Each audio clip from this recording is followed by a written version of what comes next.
tardes. Hoy vamos a terminar el foro número 6. Nos faltaba contestar un poco de la 3 y de la 4. En este caso vamos a dar algunos elementos más de la obra de Horacio, en este caso las odas. Recordemos que Horacio del latín significa consagrado a las horas, divinidades romanas. Quinto, Horacio Flaco, célebre poeta latino protegido por Augusto, amigo de Virgilio y mecenas. Son famosas sus odas. Vivió en el siglo I a.C., entre el 65 y el 8 a.C. Las odas están separadas en libros y los 4 libros de las odas vamos a resumirlos. El libro primero fue publicado al mismo tiempo que los otros dos siguientes, posiblemente en el año 23 a.C., y se caracteriza por la gran variedad de asuntos y de metros. Parece que con todo esto quiso el poeta hacer ostentación de su habilidad técnica y de su agilidad inventiva. En el libro 2 es más uniforme en cuanto a los motivos que trata. Abundan las odas filosóficas en que plasma el poeta la moral estoica y epicúrea, permitiendo entrar a los secretos de su alma. En el libro 3 se respira la más alta inspiración juntamente con una técnica depurada. Los motivos son muy variados y así tenemos odas cívicas, religiosas, báquicas, canciones de amor. El carácter de todas estas composiciones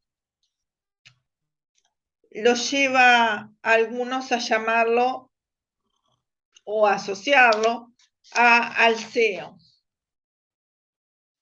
En el libro 4, después de haber terminado su tercer libro, Horacio parece que había dejado las líricas, no obstante, volvió a su cultivo después de algún tiempo. Los temas son invitación a un amigo o una amiga, exhortación a gozar de la hora presente, que huye, canciones de amor y de celos. Así Horacio, siempre en posesión de todos los recursos del oficio, nos ofrece en este libro muestras de que su inspiración no se ha debilitado. En la Oda 30 de este libro 3, viene a ser la última obra entonces del libro 3.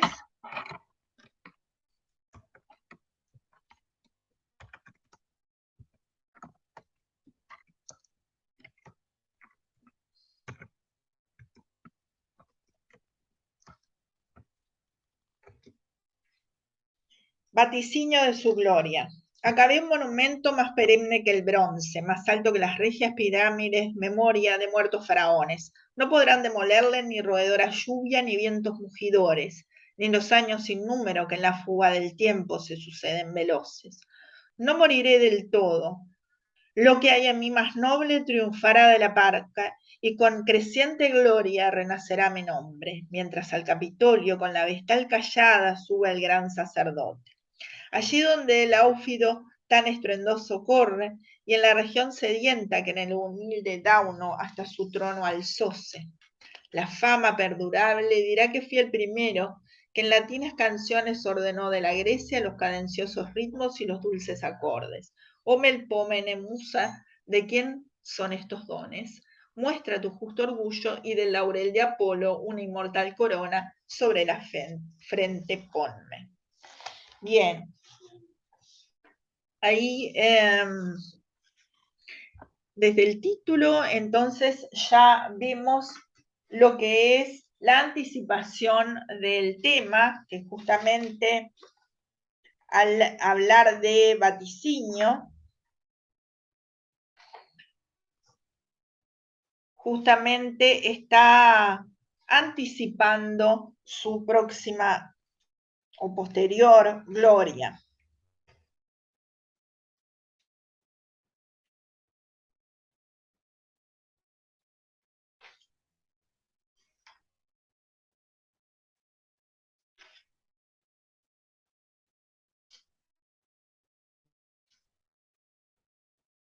Vaticinar, recordemos que es pronosticar, adivinar, profetizar, ¿no? En cuanto al plano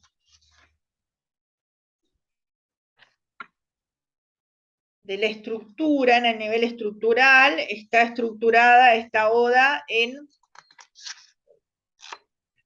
4 estrofas,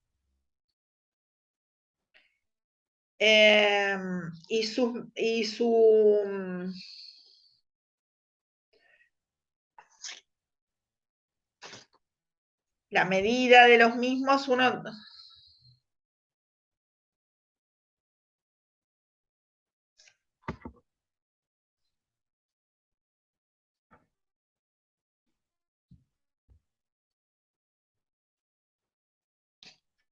en el plano léxico tenemos las palabras Vesta, es la diosa romana de carácter muy arcaico que preside el fuego del hogar doméstico perteneciente como la Estia helénica al grupo de las 12 grandes divinidades. Su culto se halla bajo la dependencia directa del gran pontífice, asistido por las vestales sobre las que se ejercía una autoridad paterna.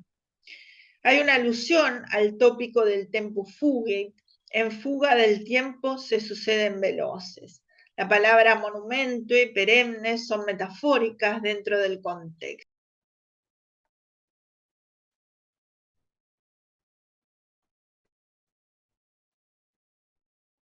Acá tenemos una comparación cuantitativa de superioridad. Ya que ese monumento es justamente más perenne, más duradero que el bronce, más alto que las regias pirámides, memoria de los muertos faraones. Ahí en otra comparación cuantitativa de superioridad, nos dice que va a ser más importante entonces nada más ni nada menos que las pirámides. No podrán demolerle ni roedora lluvia, ni vientos mugidores, ni los años sin número que en la fuga del tiempo se suceden veloces. Ahí tenemos el tópico del tiempo fugit.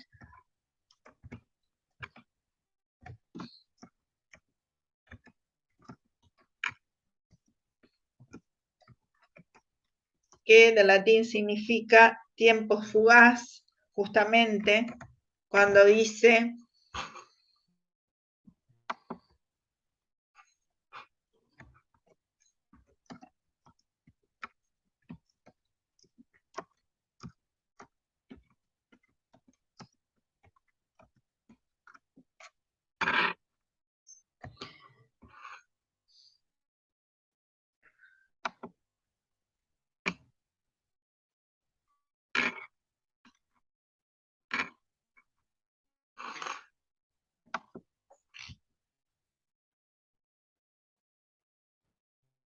así que comienza entonces ese primer momento con una anticipación de la importancia de su obra con esas dos comparaciones cuantitativas y hay un polisíndeton también. No podrán demolerle ni la roedora lluvia, ni vientos mugidores, ni los años sin número.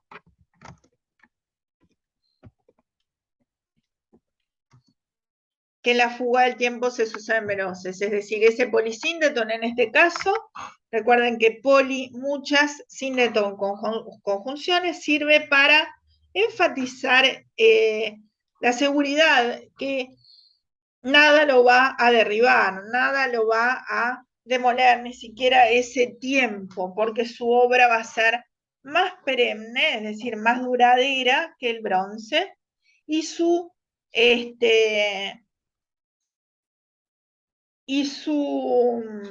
obra tampoco podrá demolerla, metafóricamente hablando, la roedora lluvia ni los vientos mugidores, ¿no es cierto?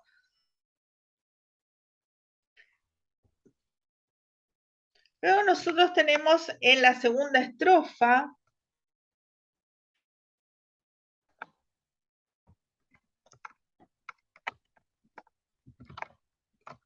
que podríamos tomar como segundo momento. El tema entonces de la muerte, más concretamente, y que él no va a morir del todo, no moriré del todo, porque dice,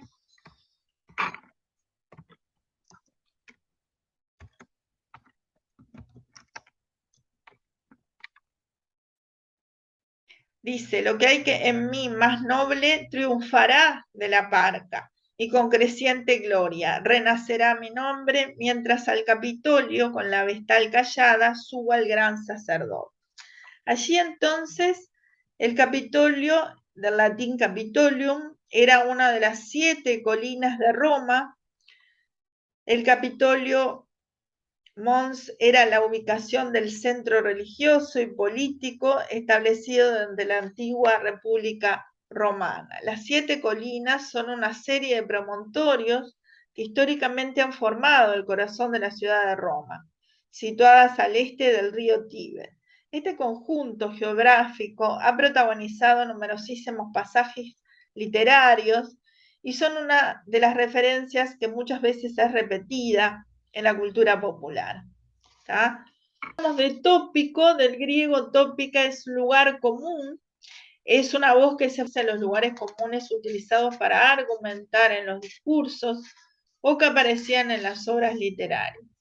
En un sentido más amplio y general, el tópico se usa en la literatura para hablar de los temas, aspectos y elementos más representativos de una época, que al final acaban gastándose y convirtiéndose en lugares comunes. La fugacidad de la vida, el desengaño, la dorada medianía, el locus amenus, el carpe diem, son algunos de los tópicos que se pueden destacar. Bueno, les decía que acá, volviendo al poema, dice, mientras el Capitolio con la vestal callada suba el gran sacerdote. El vestal en la antigua Roma es una sacerdotisa consagrada a la diosa del hogar Vesta, recibía el nombre de vestal. Eran sacerdotisas públicas y en tanto que tales constituían una excepción en el mundo sacerdotal romano, que estaba casi por entero compuesto de hombres. Las 6 vestales deberían ser vírgenes de padre y madre reconocidos y de gran hermosura. Eran seleccionadas a la edad de 6 a 10 años. Una de sus mayores responsabilidades era mantener encendido el fuego sagrado. Bien. Es decir, que dice, renacerá mi nombre mientras al Capitolio con la vestal callada suba el gran sacerdote. Allí luego habla la tercera estrofa de habla del áufido estrendoso y en la región sedienta en que el humilde Dauno hasta su trono alzóse, la fama perdurable dirá que fui el primero que en latinas canciones ordenó de la Grecia los cadenciosos ritmos y los dulces acordes. O sea, una ubicación geográfica y siempre vaticinando, es decir, aseverando ese triunfo, esa victoria, ¿cierto? El vaticinio de su gloria. Es el tema central que atraviesa Y la fama, ¿no es cierto? La fama es el reconocimiento entre la sociedad y se considera el primero, ¿no? Fue el primero con las latinas canciones, ¿no? Es decir, allí la situación de él como el más privilegiado entre los poetas, ¿no?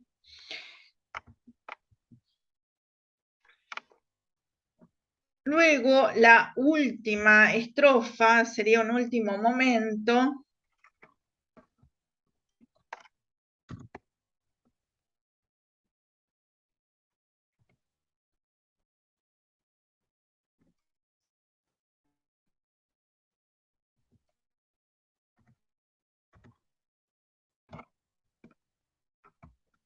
Hay una invocación a Melpómene,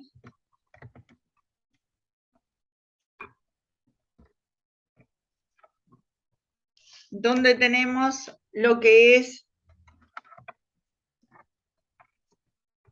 invocar, es llamar, es traer a la presencia, y tenemos los tres signos características de lo que es la invocación. Por una parte, los signos de exclamación.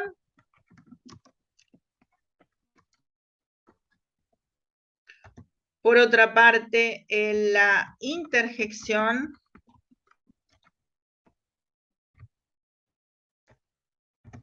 Y por otra parte, el vocativo. Recuerden que la interjección es ese tipo de palabras que no tiene un significado fijo y que simplemente sirve para destacar una emoción, en este caso ese llamado, ¿no es cierto? Que en este caso está realzado por el vocativo Melpómene. ¿Tá? Es a quien llama. Melpómene es una musa. Recuerdan que las musas son hijas de Mnemosine y de Zeus. Las musas son 9 hermanas, fruto de otras tantas noches de amor. Y otras tradiciones las presentan como hijas de Armonía o de Urano y de Gea, tierra y cielo. Estamos siguiendo el diccionario de mitología griega y romana de Grimal y señala que todas estas genealogías son simbólicas y de uno u otro modo se relacionan con unas concepciones filosóficas acerca de la primacía de la música en el universo. En efecto, las musas no son únicamente las cantoras divinas cuyos coros e himnos deleitan a Zeus y los demás dioses, sino que presiden el pensamiento en todas sus formas: elocuencia, persuasión, sabiduría, historia, matemáticas, astronomía. Hesíodo ensalza sus servicios. Ellas son las que acompañan a los reyes y les dictan palabras convincentes, las adecuadas para aplacar las riñas y restablecer la paz entre los hombres. Ella les confieren el don de la dulzura que les vale el amor de sus súbditos. Desde la época clásica se impone la cifra de 9, admitiéndose generalmente la lista que sigue. Calíope es la primera de todas en dignidad. Después Clio, Polimina, Eusterpe, Terpsícore, Erato y Melpómene, y luego Talía y Urania. Paulatinamente a cada una se le fue asignando una función determinada, variable según los autores. Más por lo general se atribuye a Calíope la poesía épica, a Clio la historia, a Polimnia la pantomima, a Euterpe la flauta, a Terpsícore la poesía ligera, y la danza, a Erato la lírica coral, a Melpómene la tragedia, a Talía la comedia y a Urania la astronomía. Así que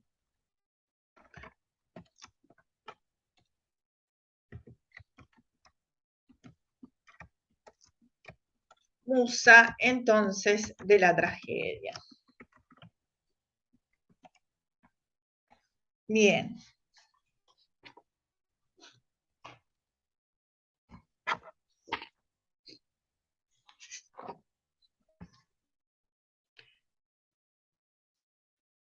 Entonces, esta invocación a la musa de la tragedia, musa, ¿de quién son estos dones? Muestra tu justo orgullo y del laurel de Apolo una inmortal corona sobre la frente ponme.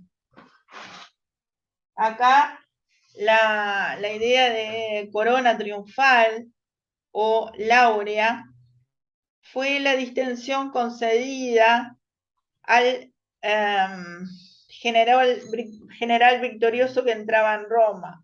Consistía en un cerco de ramas, siendo en un primer momento de laurel, por eso el laurel.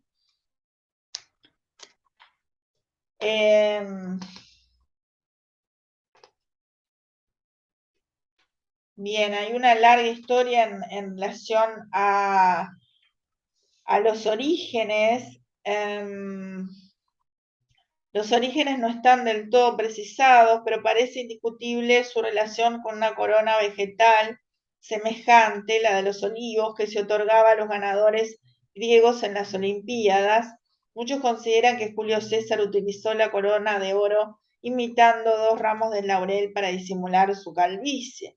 En cualquier caso, durante los homenajes de triunfo a generales romanos victoriosos, estos eran coronados con láureas, es decir, laureados. ¿Es cierto que hasta hoy nosotros tenemos la idea de ese laurel en el sentido de corona triunfal, ¿no es cierto? Ha quedado esa imagen.